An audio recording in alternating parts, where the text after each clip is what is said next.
to the investigation that there were no signs of an assault inside Nancy's house. The house was mostly clean, and the way it was described to me is that some rooms were actually immaculate. According to the inquiry, Nancy's home showed absolutely zero indications of a physical struggle indoors. The place was generally tidy, with insiders actually calling certain areas completely spotless. Let us dive into your theories about that residence. Ever since this story dropped and Savannah Guthrie publicly announced her mother's sudden disappearance, a specific theory was deeply rooted in all the news coverage and the public's mind. People expected total disarray, signs of an altercation, and clear proof of a clash. We anticipated obvious signs of foul play, explaining how someone just disappears from their residence overnight. No one explicitly stated it yet. That underlying message echoed throughout all the media coverage. The quiet neighborhood, the secured entryways, and the rapid police response all hinted at a highly unsettling discovery inside. A clear sign of an incident. Then Brian Entin shared new details at 5:36 p.m. on March 31st. Reading closely reveals much. Paying close attention shows that our previous assumptions regarding Nancy Guthrie's interior situation are now completely tangled. An insider tied to the probe claims Nancy's residence lacked any evidence of a physical confrontation. Furthermore, this informant specifically characterized several areas of the property as perfectly pristine. Perfectly pristine meaning the authorities found zero hints of any foul play within Nancy's walls. The property was generally tidy, with sources calling specific spaces flawless. Ponder that specific phrasing, as it is hardly official police jargon. It is heavily loaded. Investigators never label an incident location as spotless without a specific motive. That intention targets the main mystery this entire inquiry has sidestepped from the very beginning. If Nancy Guthrie's interior space truly remained completely untouched, if everything appeared tidy without any signs of an altercation, what exactly prompted Sheriff Nanos to immediately put a major crimes unit on the job after deputies initially arrived? Former FBI agent Jennifer Coffindaffer publicly raised that exact concern shortly following Entin's recent update. We will dedicate the upcoming hour to analyzing this puzzle, since the truth could completely alter our perspective. Our confirmed facts involve physical evidence near the doorway. Before diving into the anonymous insider's new claims, let us establish a shared understanding, as our viewers have followed this mystery intensely and specifics are crucial. Nancy Guthrie, the parent of Today Show host Savannah Guthrie, officially vanished from her Tucson, Arizona residence during early 2026. Our past uploads already broke down that timeline. Today's focus centers entirely on the initial discoveries made by responding officers at the property. The Pima County Sheriff's Department verified one key detail. They discovered critical physical evidence near Nancy Guthrie's main entryway. Genetic testing proved that material belonged to Nancy. Furthermore, Ashley Banfield's Drop Dead Serious podcast described the specific pattern left behind. The trace evidence formed tiny spots trailing across the entryway and heading outside the main entrance. Those perfectly uniform spots remained completely untouched and smeared by nothing. Essentially, a distinct path of evidence traveled from the interior hallway straight across the main entry's threshold. I want to be extremely clear about our references, as accuracy is the absolute lifeblood of our channel. The genetic match linking Nancy to the doorway evidence is officially verified by the PCSD. The details about those specific drops heading outside originate solely from Ashley Banfield's unverified reporting. The PCSD has never officially backed up that particular claim. We share the information, credit the origin, and add the necessary disclaimers. Yet, based purely on official statements, physical evidence exists at the property's entrance belonging to Nancy. The layout implies someone traveling outward, stepping away from the indoor space. That brings us to Entin's latest evening update. Relying on one anonymous insider connected to the probe, they claim the residence showed zero indications of a physical altercation. To quote the informant, directly specific areas inside the home were characterized as completely immaculate.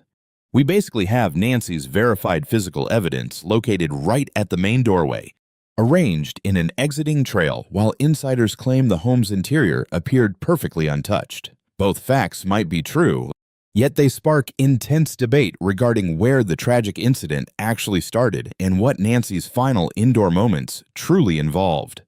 Forensic evidence pattern analysis. Let us break down the scientific and investigative significance of finding this trace evidence at an entryway. That specific placement is hardly a coincidence. It might just be the most crucial physical clue in the whole mystery.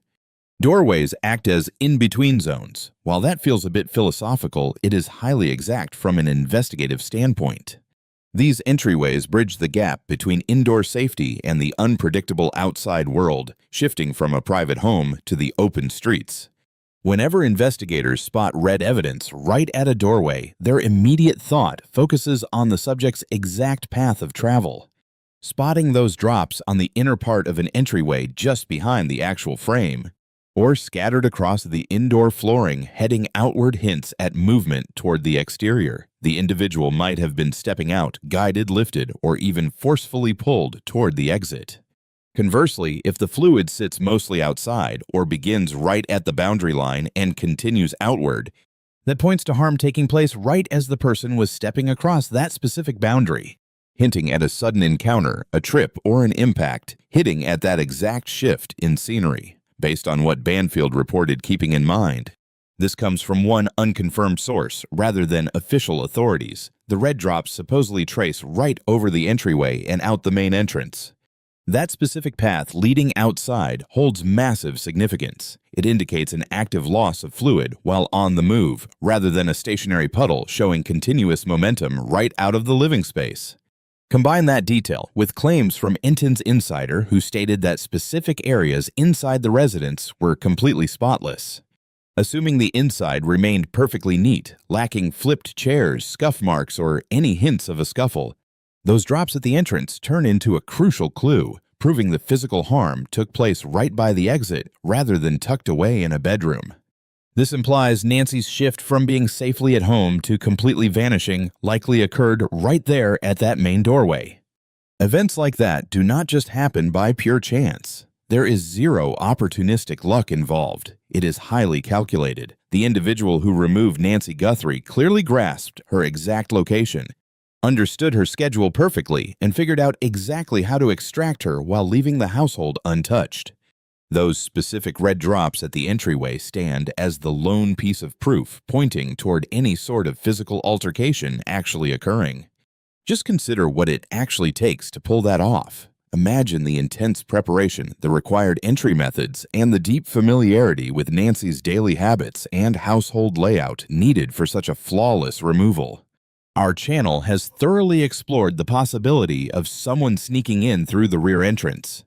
We previously debated if the incident involved inner circle access, pointing to an orchestrator with intimate details a random passerby would lack. The layout of the drops, matching Banfield's coverage alongside that supposedly spotless house mentioned by Entin's informant, combines into a scenario that absolutely shatters the idea of a spur-of-the-moment decision. The whole thing screams premeditation. It feels incredibly focused, and finding that DNA evidence right at the exit leaves us wondering if Nancy anticipated the encounter, walking there voluntarily, or if someone forced her. The path of the fluid ultimately boils down to a debate over trust versus manipulation. Another crucial angle regarding these physical traces remains largely ignored by the general public, tying directly into the inquiries raised by Jennifer Coffindaffer. Let us dive straight into that aspect. Tracing a fluid path reveals way more than simply a suspect's travel route. It actually provides a window into the victim's physical condition at the time. A trail created by an individual who remained upright and mobile on their own 2 feet, or even stumbling under their own strength, contrasts sharply with the markings of a person being hauled away or aggressively pulled. How far apart the spots land, the actual contours of each drop, and the overall rhythm of the path all serve as vital investigative clues. Gravity-fed drops falling from a standing subject form a very distinct, recognizable silhouette. The moment an individual starts walking, those spots stretch out slightly, often creating tiny secondary splashes pointing right toward their destination. If someone ends up being hoisted or pulled sideways, the entire visual layout shifts dramatically. The spread alters, the gaps widen or shrink, and the basic physics completely transform, while we cannot peek at the official lab results and remain in the dark regarding the authorities' final verdict on the doorway's drop layout. Banfield clearly described a continuous path of red extending past the entryway and right outside. Assuming that holds true, it aligns perfectly with an individual in motion rather than a stationary event causing a puddle to form, clearly demonstrating active travel straight through the property and out the front. What remains a mystery, echoing Coffindaffer's concerns, is if the subject intentionally walked that route or faced overwhelming force. That specific uncertainty gets extremely complicated when you factor in a supposedly spotless house, because if Nancy genuinely approached that exit voluntarily, staying completely upright and alert while passing the entryway, investigators must figure out exactly what lured her there. What on earth would make a woman head straight for her main entrance dead in the middle of the night? What on earth made her leave her bed and actually unlatch that entryway? It boils down to complete confidence or being forced. Since the property's inside lacks any trace of an altercation or forced entry, that familiarity angle suddenly becomes extremely compelling, which strongly implies whoever played a role in New York's vanishing likely shared some sort of personal connection. They held enough standing to step inside her space, a privilege a random outsider simply wouldn't get. We've dove deep into these entry theories before, and while we won't rehash every detail right now, keep that idea tucked away. Keep weighing that familiarity against forced entry at the threshold as we dive into today's main focal point. That specific answer could mirror exactly what those initial responding officers walked into, and it might also explain why detectives quietly flagged this as a worst-case scenario long before telling the public. Let's unpack the true meaning behind immaculate. We need to really chew on that descriptor. When Entin dropped his update, folks just skimmed past it and kept swiping, totally missing its weight. However, when someone vanishes and the Major Crimes Unit steps in, immediately calling a space spotless isn't just some throwaway comment. It operates as a massive investigative red flag. How should we interpret a flawless layout during an active property search? On one hand, it suggests zero physical altercations occurred. Chairs are standing and belongings remain perfectly arranged. Zero biological traces. Nothing shattered. Absolutely no signs of a desperate clash. Taken literally, spotless just implies untouched. Yet evidence technicians always weigh a much darker alternative possibility. Spaces can be intentionally scrubbed. Environments get manipulated all the time. Clues get wiped away. When officers enter a vanished woman's property and discover unnaturally flawless areas, that extreme tidiness actually raises serious alarms. We've discussed tampered environments on our platform previously. We explored the implications on the sound of someone altering NY's residence prior to police arrival, like an individual sweeping through the area to extract, shifted, or completely erase the truth of the event. Just to be totally transparent, we aren't sure which scenario fits the tip from Entin's insider. Nobody is claiming the area was definitely tampered with. We're simply pointing out that being spotless actually creates more questions than answers. The trickiest part about cover-ups: they rarely go flawlessly. One detail usually slips. Maybe it's overly polished, or the setup feels incredibly forced. The atmosphere simply clashes with the reality of the incident detectives are piecing together. Those subtle mismatches, those microscopic physical contradictions, are precisely what expert evidence technicians hunt down. So when Anton's contact explicitly calls specific areas immaculate, you have to wonder who actually profits from leaking that detail. Are they trying to calm everyone down by suggesting New York's residents lacked any harsh physical indicators? Or are they subtly signaling that the extreme neatness was weirdly glaring? That wording feels incredibly intentional. They said certain areas, not all of them. That tiny distinction screams volumes. What's hiding in the remaining spaces? Total mystery. Anton's update leaves us guessing. His insider highlighted particular zones as pristine, heavily hinting that other sections might look completely different. That nuance, the exact pinpointing of those pristine areas, is a thread we plan to monitor like a hawk. Because discovering completely untouched zones sitting right next to active search grids for the evidence teams paints a wildly different picture of the property's events compared to a generic claim that everything was totally fine. Coffindar's 3 inquiries. Mere hours after Entin published his update, former federal agent Jennifer Coffindaffer dropped a public reply. Her reaction lacked any comfort. Instead, she dropped 3 extremely targeted queries. If they haven't crossed your radar yet, pay attention. But before breaking down what Coffindaffer stated, let's set the stage. Grasping exactly why her input matters is crucial. It transcends her elite investigative background. She remains one of the absolute sharpest, most unfiltered commentators tracking this entire ordeal. She never minces words. You won't catch her using that classic cop-out about authorities having secret knowledge, which so many pundits eagerly hide behind. If the math looks wrong, she calls it out immediately. Addressing the insider's report, she publicly laid out 3 laser-focused, unapologetic questions. The absolute heaviest hitter of the trio, the one requiring a deep dive to fully wrap your head around, is right here. Assuming the property's interior lacked any trace of chaos. So what made Sheriff Nanos put a major crimes investigator on this from the jump? That specific mystery is exactly why I'm dedicating a whole segment here. It's incredibly complex. We are talking about an intentional strategic call from the top brass during the crucial opening hours of a massive search.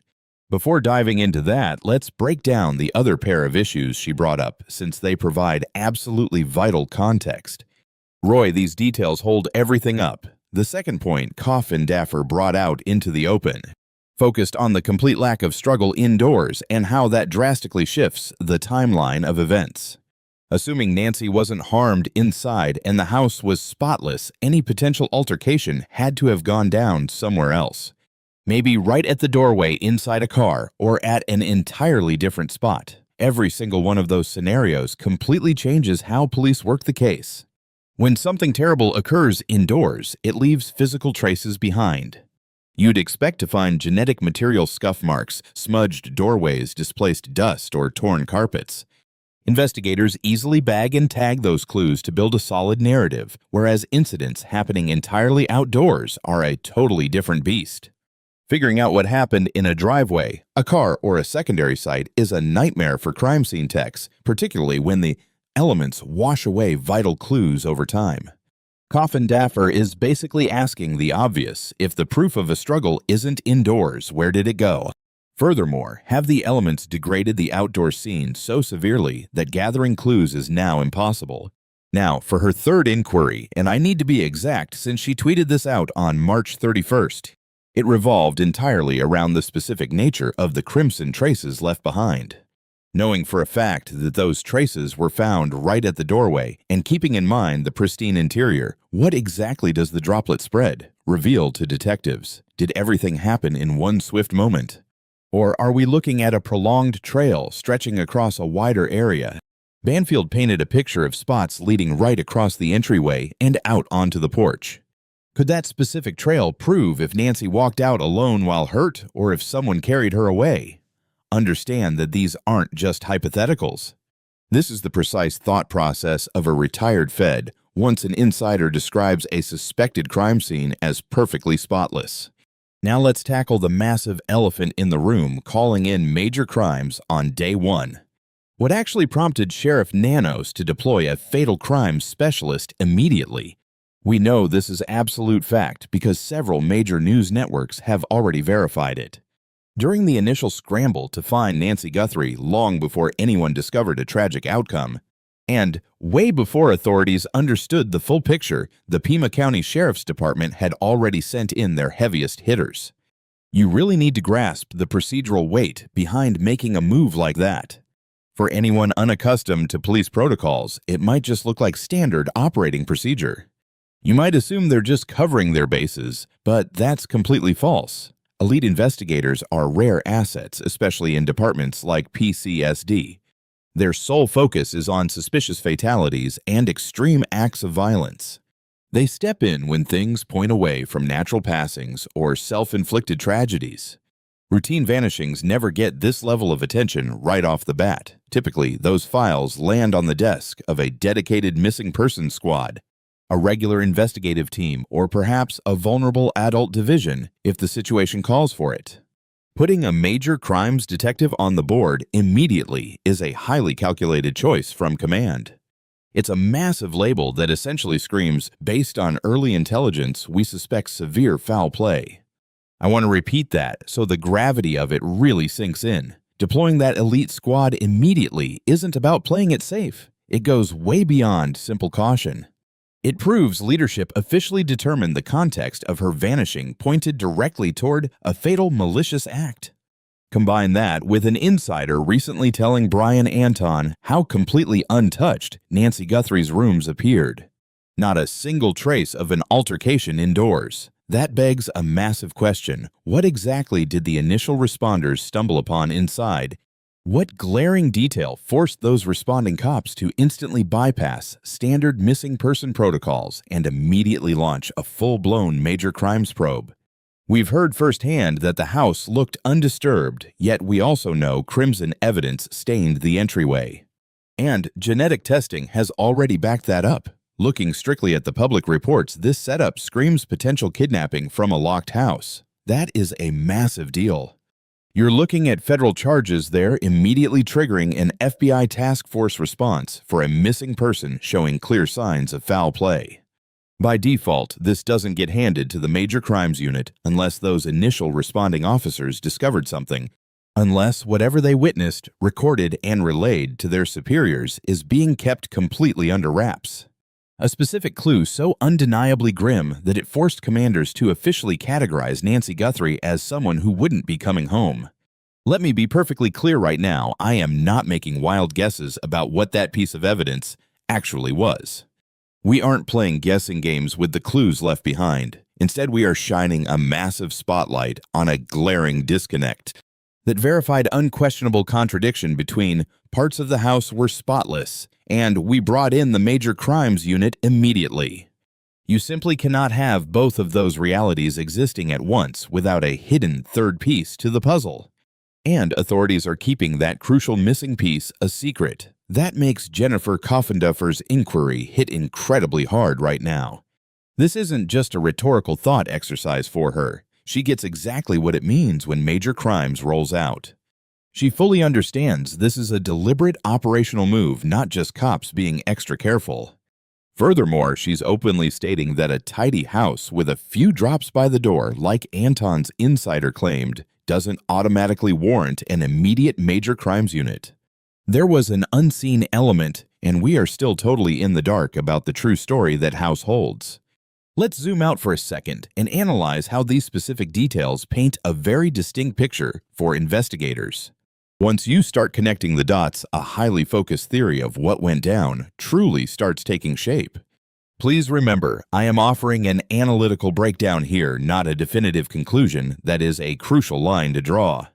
Based entirely on verified public reports, the physical clues tell us this Nancy Guthrie bled right at her front door. The Sheriff's Department verified her DNA match. According to Banfield, those physical traces clearly travel outward, spilling past the entryway. Meanwhile, an investigative insider leaked some fascinating details directly to Brian Entin regarding the inside of the house. They claimed several rooms looked completely untouched, with zero signs of a struggle. Now put yourself in a crime scene investigator's shoes. You'd immediately deduce that whatever went down either sparked off right at the entryway or was intentionally kept strictly outside.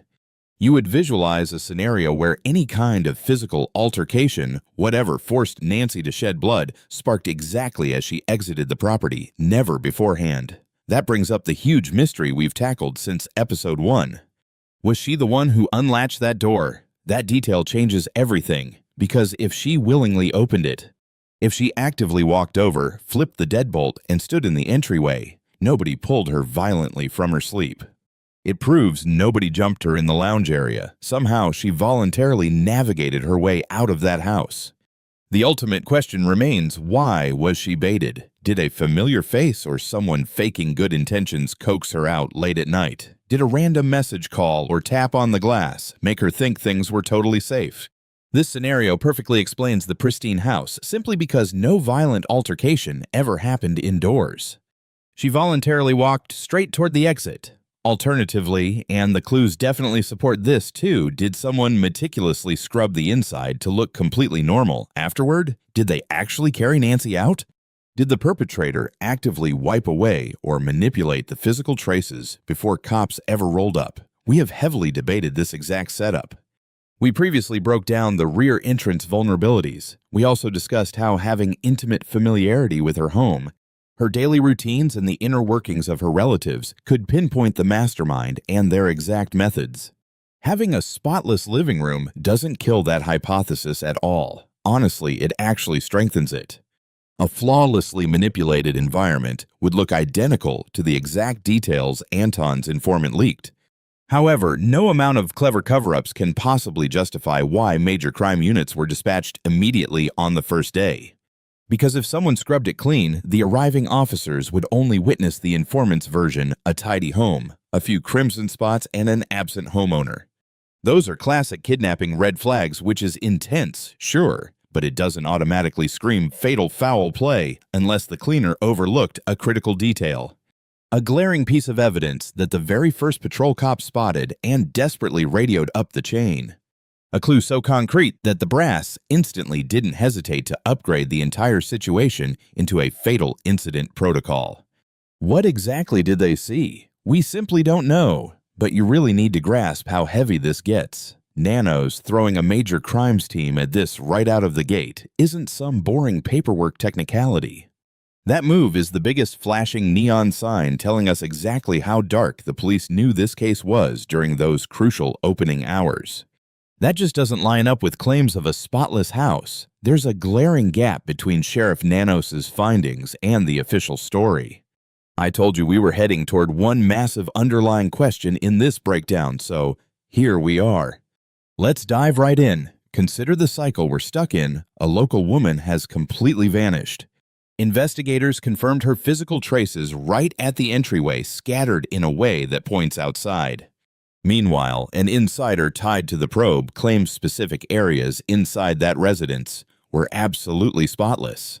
Zero evidence of a struggle or forced entry. Yet authorities immediately brought in their major crimes unit from day one. The core puzzle I want you to really chew on today is how those two conflicting facts can possibly coexist. These aren't just minor mix-ups. They represent a fundamental crack in the official storyline fed to the public.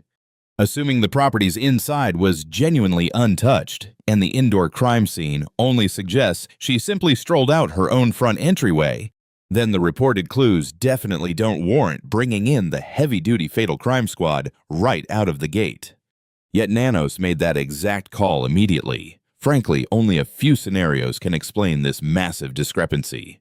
First, the insider feeding details to Entin might be holding back. They aren't lying, just omitting context. Perhaps only a few specific spaces were spotless, while the rest of the property painted a much darker picture.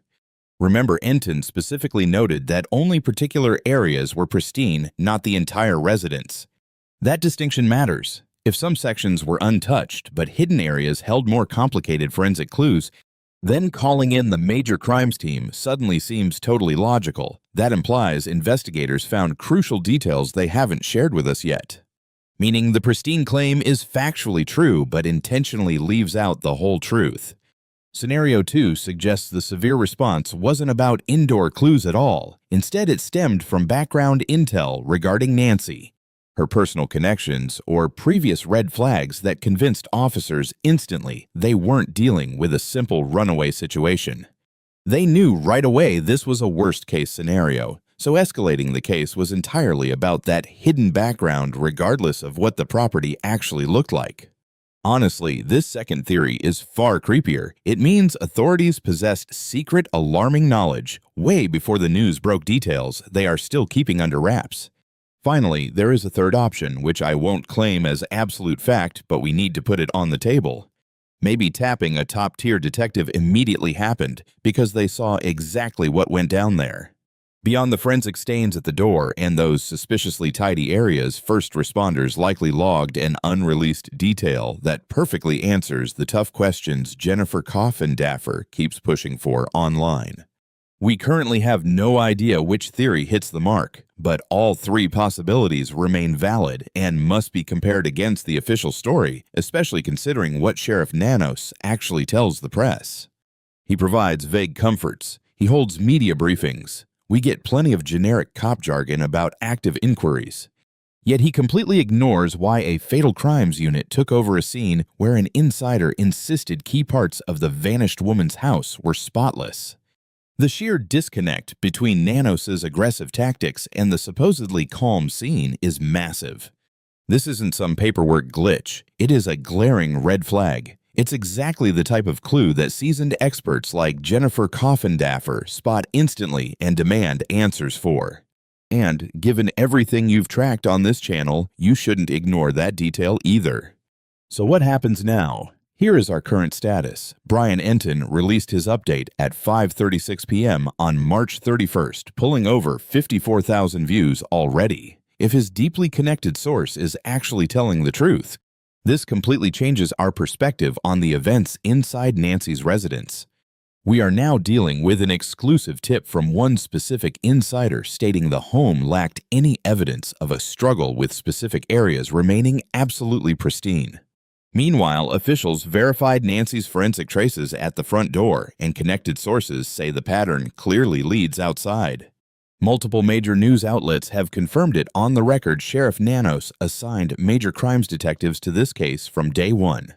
Jennifer Coffindaffer just raised the million-dollar question that perfectly connects all three of those details. And we absolutely need an answer to this, not from our channel, since we aren't the police running the probe, but straight from the authorities actually handling the investigation. They have seen the hard facts from the start, while the public only gets bits and pieces through leaked reports. What exactly did those initial officers witness? What was hiding inside that home? What did those early police reports reveal that instantly escalated this to a major crimes operation long before anyone publicly called the clues anything worse than concerning? We definitely plan to keep digging into this mystery. Our team is actively working on new videos exploring fresh angles of this story, angles that connect the dots we have uncovered throughout this entire series.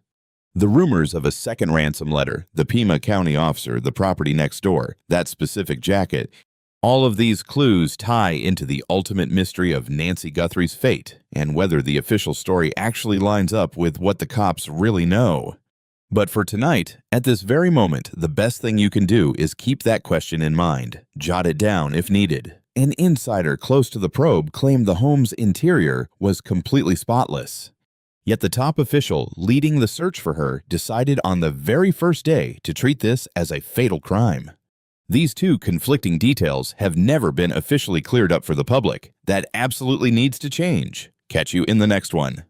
The quiet comfort of our own homes is a sanctuary we all take for granted. We lock our doors, turn the deadbolts, and breathe a sigh of relief, believing the darkness of the outside world cannot reach us. But the chilling reality is that true danger doesn't always shatter a window in the dead of night. Sometimes it wears a familiar face. Sometimes it simply knocks.